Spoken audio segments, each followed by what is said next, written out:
نعم.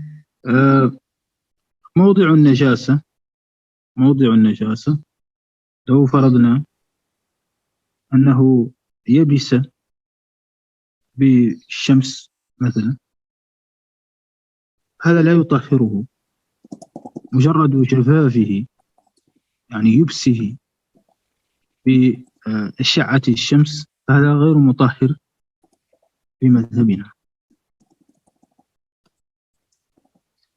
Si le lieu de l'impureté, le lieu sur lequel il y avait une impureté, a séché, au soleil par exemple, si le soleil a asséché cette zone-là sur laquelle il y avait une impureté, eh bien ceci ne rend pas l'endroit pur dans notre école, dans l'école malékite.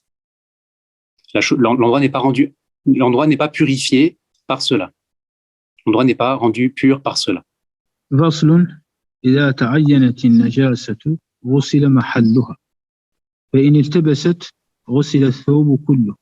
يعني إذا عرفنا موضع النجاسة من هذا الثوب أو من هذا البدن أو من هذا المكان، نحن نطالب بغسل ذلك الموضع فقط، لا نحتاج لغسل زائد عليه.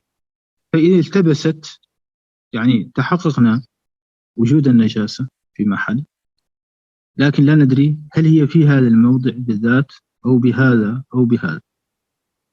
جميع المشكوك فيه، يعني جميع تلك المحال المشكوك في إصابة النجاسة لها، يجب غسلها. كقاعدة: ما لا يتم الواجب إلا به فهو واجب. L'auteur ici, rahimahullah, poursuit en disant, section, fasl, si la présence d'une najasa est avérée, l'endroit touché est lavé. Si le lieu touché est sujet au doute, l'ensemble du vêtement est lavé.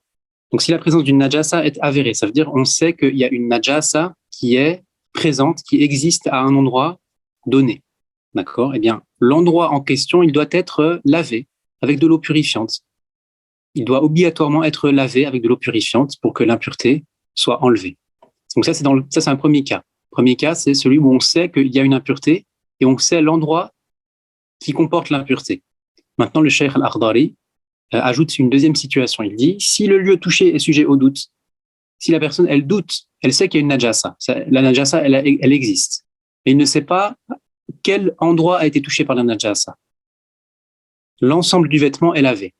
L'ensemble du vêtement est lavé, c'est ce qui est présent dans le texte ici, l'ensemble, la totalité, sous-entendu, mais le détail précis de cela, c'est qu'en réalité, ce qui doit être lavé obligatoirement, en cas de doute, c'est toutes les zones sujettes au doute, plus précisément. Toutes les zones sujettes au doute, on ne sait pas si la najasa, elle a atterri sur tel endroit du vêtement, ou tel endroit, eh bien tous ces endroits concernés par le doute, ils doivent être lavés. Et ceci en raison de la règle du fiqh qui stipule que une chose obligatoire qui ne peut être atteinte que par quelque chose, eh bien ce quelque chose-là est obligatoire aussi. Une obligation qui ne peut être atteinte que par quelque chose, ce quelque chose-là est obligatoire aussi, pour atteindre l'obligation justement.